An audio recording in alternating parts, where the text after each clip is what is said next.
Hi, it's Brian. Welcome to the awards contender, and it's time to talk about Mommie Dearest and the second Razzie Awards ceremony. I am very excited to welcome Andrew Campbell back today to talk about this crazy movie and the second Razzie Awards ceremony, which occurred in early 1982. How are we doing, Andrew? I'm doing fantastic, especially because you brought a wire hanger. That's incredible. I should have brought one. It's iconic. I thought about doing an impression, but it's just like I could never do what Faye Dunaway does in this movie. So as we did last time, we're going to do a full breakdown of the second Razzie Awards, starting with Worst Picture. The nominees are Endless Love, Heaven's Gate, The Legend of the Lone Ranger, Tarzan the Ape Man. The winner is Mommie Dearest. Was Mommie Dearest the worst film in this lineup? Absolutely not. No, not at all. Not at all.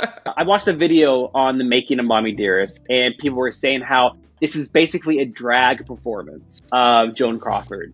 And I was just like, oh, maybe that's why I love it so much. It's like a drag show. That's why I find this so fun. Tina, bring me the axe. I jumped up. I was like, that is the funniest way to say that line I've ever heard. It was hysterical. It's so over the top. Faye Dunaway's performance is so over the top. Apparently the gays love it, and I agree. Well, I'm a gay. I don't love Mommie Dearest, Andrew. I have issues with this movie. I'm so taken by the Faye Dunaway performance in this movie. I think she's very, very good. She might go a little over the top at times, especially that moment when she tries to strangle Christina to death. I mean, she is kind of gone at that moment, and I think it's a little too much. And then you can argue the wire hanger scene, she could have toned that down a bit. But nobody talks about the scenes in this movie where she's just being normal. She's just being, friendly to her daughter. This movie is not just Faye Dunaway acting, to the back row of the audience, screaming, going nuts. That amounts to, maybe 10 to 15 minutes of a 2-hour-plus movie. Most of her performance is pretty grounded, I would say. And it's not what most people might expect. So I really love the Faye Dunaway performance in this. I think she's excellent. I mean, give Frank Perry, the director, a nomination maybe. The screenplay. I think the problems with the movie is how it was all put together. Through the script, through the editing, as Faye Dunaway has talked about in interviews. She showed up. She gave the best performance she could. I think the main problem with Mommie Dearest is that it doesn't ever find the right tone. One scene, it's just her being, fairly normal. And then the next scene, she's going berserk. She's asking for the axe. She's just going to town, on that tree. But there's not a good transition from the previous scene to that scene. It feels at times like there are moments missing. This needed an auteur director. This needed someone who really wanted to dive in and explore their lives with something beyond just shooting the script in kind of a basic way. I do think that brings this movie down a little bit. I like Mommie Dearest. It's very entertaining. I'm a huge Joan Crawford fan. I love stories about Hollywood history. It's very, very watchable. I don't think it's a good movie, though. That's kind of my review of it. When I was looking into the movie, I read that was a really big critique with not only the book, but also the movie, was that it is kind of like cuts and cuts and cuts and just tells you bad things and good things, but it doesn't piece them together. And I totally agree with that critique. It made it a little just all over the place. Yeah, you're absolutely right. That's the main problem with Mommie Dearest, is that there's not a good flow from scene to scene, and we don't often get aftermath. I think about the wire hanger scene, where, some horrendous things happen in those few minutes. And then, the next scene is them at Christmas, reading through 'Twas the Night Before Christmas, and Christina is, happy, and we don't get a close-up of her looking over at her mom and being scared or anything. It's as if the wire hanger scene hadn't even happened. So I'm like, if we're not interested in really exploring what's happening here, like, what is the movie trying to do? It's just showing us things that might have happened with Joan Crawford in her personal life. And by the end of the movie, your hands kind of close on air. You don't really know what to think. So yeah, I understand why people love this movie, and I've seen it probably 3 or 4 times, maybe even 5 times, because again, I just love Joan Crawford and everything to do with her, and it's kind of an interesting movie in that regard, because she had passed away a few years before this movie came out. I can't imagine what Joan Crawford herself would have thought of this movie. She would have just been like, are you kidding me? She would have sued everybody at Paramount. But if you want the story of Joan Crawford, I always tell people, don't necessarily watch Mommie Dearest. Watch Feud, Betty and Joan, where Jessica Lange plays Joan Crawford. And that is a much better, more nuanced exploration of her darkness. But there are a lot of great things about Mommie Dearest. I think on a production level, like the costume design, the cinematography, the production design, the look of the movie is very well done. Like, they really took the time to immerse you in classic Hollywood of the 40s and 50s and things. Like, what do you think of just the look of the movie, Andrew? Oh, I love the way it looked. I'm happy you bring that up because it made me even reflect on this movie's right now in the past, 5 years, how so much of everything is so, CGI and green screen. Watching Mommie Dearest, I was like, oh, it's so nice to see them actually be in these grand, homes and this beautiful scenery. And something else this movie gets right, I have to mention before I forget, is how much Faye Dunaway looks like Joan Crawford. Like the makeup job, like what they did, it's beyond just her performance, which I think is really strong. But after a while, you think you're watching Joan Crawford. You do not see Faye Dunaway in this movie. Having Faye Dunaway do it, you already look so much like her in general, I guess. But yeah, she looked dead on. Terrific casting. So let's move on to Worst Director, Andrew. We're going to talk about Lone Ranger and Tarzan when we get to the acting categories. We have to mention those. Okay. So let's break down Worst Director. The nominees are John Derek, Tarzan the Ape Man, Blake Edwards, S.O.B., Frank Perry, Mommie Dearest, Franco Zeffirelli, Endless Love. The winner is Michael Cimino, Heaven's Gate. So, to make a long story short, here was the deal with Heaven's Gate. So, Michael Cimino, he directs The Deer Hunter in 1978, starring Robert De Niro and Meryl Streep and all of these amazing people. He wins the Oscar for Best Director. The Deer Hunter wins the Oscar for Best Picture. And basically, he gets a blank check to make anything he wants. And he decides to make another giant epic called Heaven's Gate. It goes so over budget. I think it went like $20-30 million over budget. And he delivers like a 5-hour cut of the movie that the distributor's like, we can't release that. You have to shorten this. And I think they eventually get it down like under 3 hours or something. But nobody likes the movie. It opens, it bombs, like it doesn't do well during award season. I think it gets 1 Oscar nomination in a technical category. But it was a notorious bomb that, again, basically took down a studio, like almost wiped them out. And so Heaven's Gate was looked at as one of the worst films around that time. And so Michael Cimino goes from winning the Best Director Oscar to winning the Worst Director Razzie. I do think it has had a little bit of a resurgence in recent years. It appeared on the Criterion Collection. People do understand that there are things to admire about Heaven's Gate. It's not a horrible movie like the 2 horrible movies we're about to talk about. Now, before we move on to the acting categories, I do want to mention a little bit about Endless Love, which I also watched for this video. I had never seen Endless Love before. I was intrigued because it's Tom Cruise's film debut. Andrew, he has one scene in this movie where he plays kind of a jock. He's got his shirt off and he's talking smack. It lasts for 2 minutes maybe, and then you never see him again. And I'm like, what a way for Tom Cruise's career to begin. So Endless Love is not a very good movie. It's about a relationship between two teenagers that goes south very quickly. Like, the guy ends up in prison, and you're not quite sure, are they going to try to make this work even though all of these terrible things are happening? It's got a lot of issues. The main guy in it is a terrible actor. But after having watched the Lone Ranger movie and the Tarzan movie, Endless Love is one of the best films of 1981. So let's move on to Worst Actor, Andrew. The nominees are Gary Coleman, On the Right Track, Bruce Dern, Tattoo, Richard Harris, Tarzan the Ape Man, Chris Christopherson, Heaven's Gate, and Rollover, 2 movies. The winner is very well deserved here, Andrew. Clinton Spilsbury, The Legend of the Lone Ranger. I mean, he's not good. He's very handsome. He's a handsome man. That is why he was hired. He is a very handsome, rugged guy.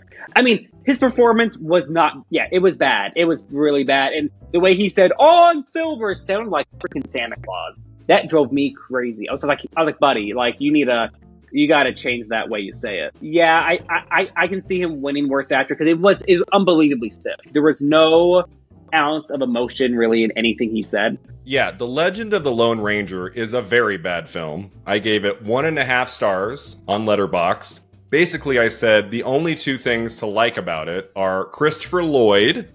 Lloyd plays a villain, which is cool. And a lot of things get blowed up real good. That's all you get from this movie. Like, there is nothing to take away from that Clinton Spilsbury performance. He is a total blank. He makes this one movie, Andrew. He has no other credits on IMDb. What I read is that he had a very bad experience making the movie. He just didn't like acting in film, so this was it for him. And they do him dirty after the fact. They don't like his voice, apparently, and his voice in the movie is dubbed. It's someone else talking. That's not really him. Did you know what? I didn't know that. I did think his voice sounded a little odd. I mean, he barely talks in the movie anyway. I feel like he doesn't have much dialogue. Right. I didn't know that they dubbed his voice. That's insane. So he has a bad time making the movie. Apparently he was difficult to work with. And then they dub his voice. And then I can see him sitting in the theater at the premiere watching this terrible movie unfold. And then he wins the Razzie Award for Worst Actor. And he's like, you know what? I think I'm good. I'm going to do something else. I'm set. Let's move on to Worst Actress, Andrew. The nominees are Linda Blair, Hell Night, Brooke Shields, Endless Love, Barbara Streisand, All Night Long. The winner, it's a tie between Bo Derek, Tarzan the Ape Man, and Faye Dunaway, Mommie Dearest. What do you think of that tie? The tie should not exist. I don't believe in ties. But Bo Derek's performance, oh my God. I mean, part of it is that, like, okay, they are sexualizing the hell out of her, which is insane. And maybe she was so uncomfortable. I don't know. And maybe she's embraced it. Maybe she was totally cool with it. Or maybe she hated it. Like, I don't know. Her performance was so bad. The whole movie was so bad. This is one of the worst movies I've ever seen. I'm sorry. Yeah, Tarzan the Ape Man, I gave this one a 0.5 star on Letterboxd. I can't remember the last time I gave a movie a 0.5 star. Like, this film is horrendous. It was so bad, and watching it, just being in agony watching this movie, I'm like, oh my God, Brian, Andrew's gonna have to watch this too. And I just felt horrible. The number of slow motion scenes was painful. If they had just maybe cut some of those or just had it regular time, it would have gone from 2 hours to 1.5 hours. Everything that could possibly go wrong in this movie goes wrong. I mean, just starting at the basic level, like, why make a Tarzan the Ape Man R-rated film for adults? Like, this should be for kids. It's corny, it's silly, they obviously had a low budget, and they didn't have enough money to really bring off any of these action scenes. So make it a kids movie. And Bo Derek is not a good actress. Every line reading, every expression. Like, this is clearly the winner of Worst Actress of 1981. And it's like, really? We're going to put her in there in a tie with Faye Dunaway for Mommie Dearest? This shows that the Razzie voters don't know what the hell they're doing. Before we move on from Worst Actress, a quick shout out to Linda Blair in Hell Night. We have some horror representation here. Hell Night is a very fun slasher movie from the early 80s. It's not great. Linda Blair is fine in it.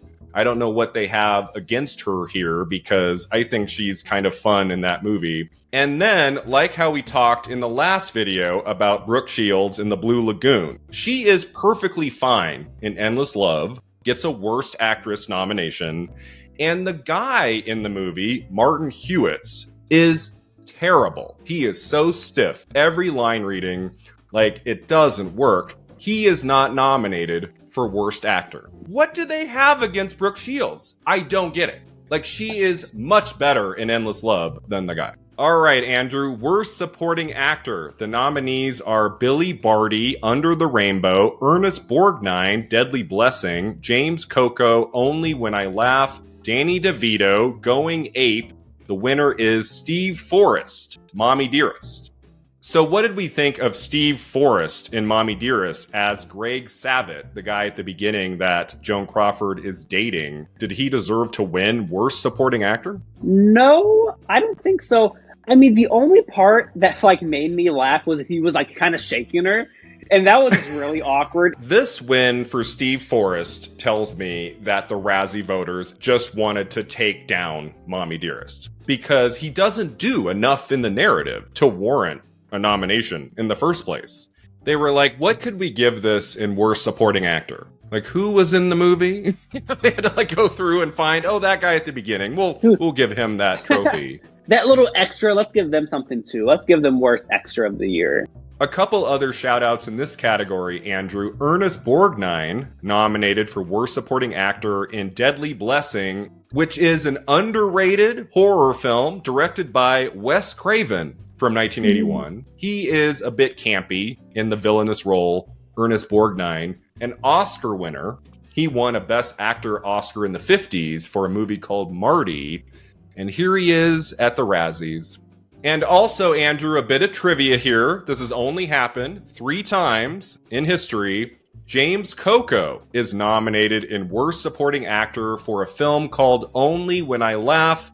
He was also nominated at the Oscars for Best Supporting Actor for the same performance. All right, next up is Worst Supporting Actress. The nominees are Mara Hobel, Mommie Dearest, Rutanya Alda, Mommie Dearest, Farrah Fawcett, The Cannonball Run, Shirley Knight, Endless Love. The winner is Diana Scarwood, Mommie Dearest, her role as adult Christina. What do we think of that win? To me, I thought young Christina did a much better job. I thought she was very talented for a little girl. Agreed. Why is she? Exactly. But like, I think after a while, Diana, like later on, I was like, no, she's pretty good. She has some good moments. Sometimes her acting is a little iffy. Sometimes I think she's very good. I think the wig did her in. She looks kind of stupid with that blonde wig that's apparently supposed to make her look younger. Clearly, she's much older than she's playing in the movie. But she's very good in that scene where she confronts her mom and she's like, why did you adopt me? Like, that's a good moment from her. It was. And the tackle. I'm sorry. That was the so tackle. Good. Like, the scene itself is ridiculous. It might be my favorite campy scene in the movie because it's just so over the top by the time that they're wrestling on the floor and she's getting strangled. I mean, that shot from behind Joan Crawford where she's doing this with her head and she's like, never fails to make me laugh. It is hilarious. But I do think Diana Scarwood's acting in that scene is pretty solid. All right, next is Worst New Star, Andrew. The nominees are Gary Coleman, On the Right Track, Martin Hewitt, Endless Love, Mara Hobel, Mommie Dearest, Miles O'Keefe, Tarzan the Ape Man. The winner is Clinton Spilsbury, The Legend of the Lone Ranger. Yeah, it makes sense to me. He really wasn't great. It was just so unbelievably bland. This is an interesting category because Martin Hewitt, who is the lead actor in Endless Love, who's terrible, he gets into Worst New Star, but he's not nominated for Worst Actor. That's weird to me. Why did they nominate a child here? Why did they nominate the girl who plays young Christina? That's annoying. And then Miles O'Keefe is nominated for his role as Tarzan in Tarzan the Ape Man.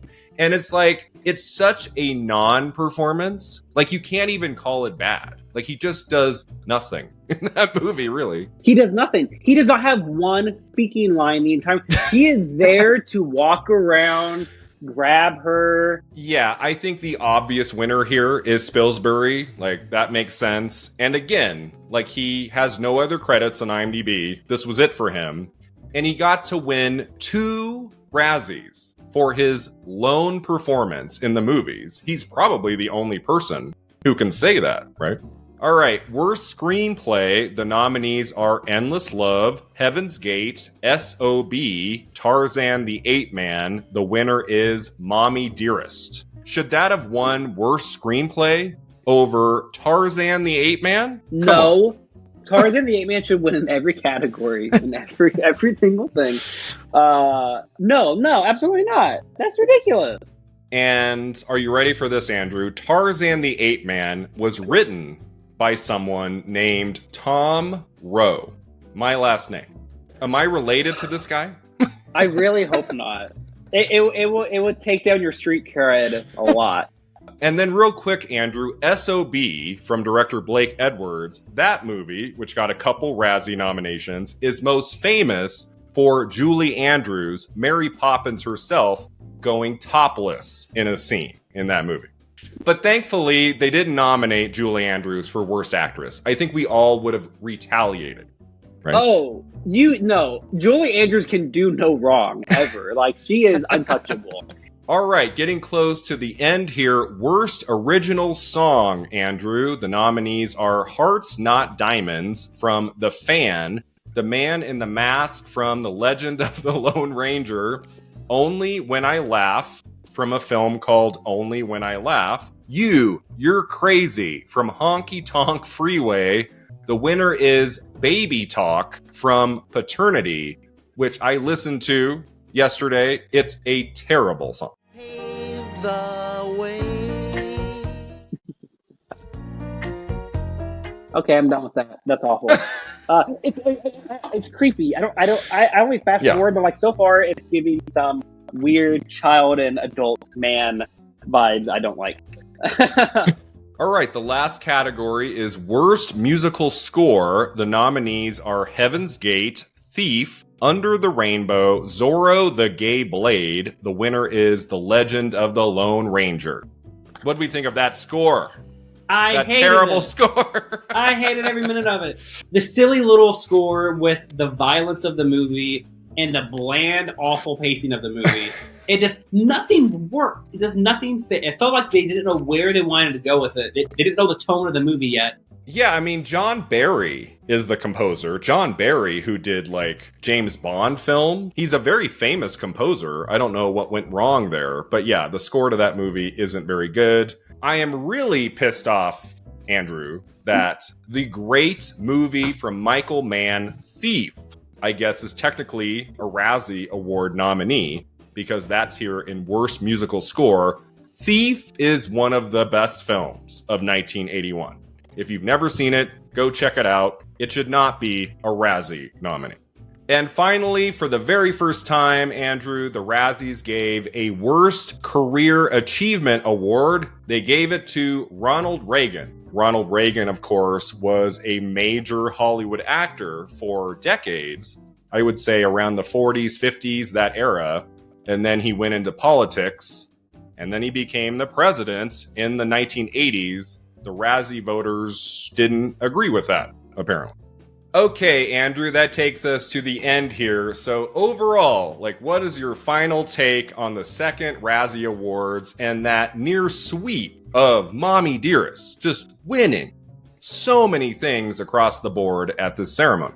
Mommie Dearest, great time. Tarzan the Ape Man, unbelievably uncomfortable. Lone Ranger, I was just bored out of my mind. Mommie Dearest is very flawed. I have issues with it. I wouldn't call it a good movie. It's very entertaining, very watchable, but it is probably the best Razzie award winning movie we've watched so far. Like, I enjoy watching Mommie Dearest. I did not enjoy at all watching Lone Ranger or Endless Love or Tarzan the Ape Man.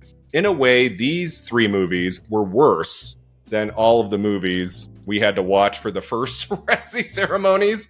The movies are not getting better, that's for sure. Mm-hmm. But Mommie Dearest did not deserve to win Worst Picture. It definitely did not deserve to win Worst Actress for Faye Dunaway. She is very good in this movie. It's a very strong performance. I will always believe that. Mommie Dearest might have its problems, but it shouldn't have come near the Razzie Awards. Thanks so much for watching and subscribing, and let me know in the comments below, what do you think of the second Razzie Awards, and especially Mommie Dearest, and we'll see you next time at the Awards Contender.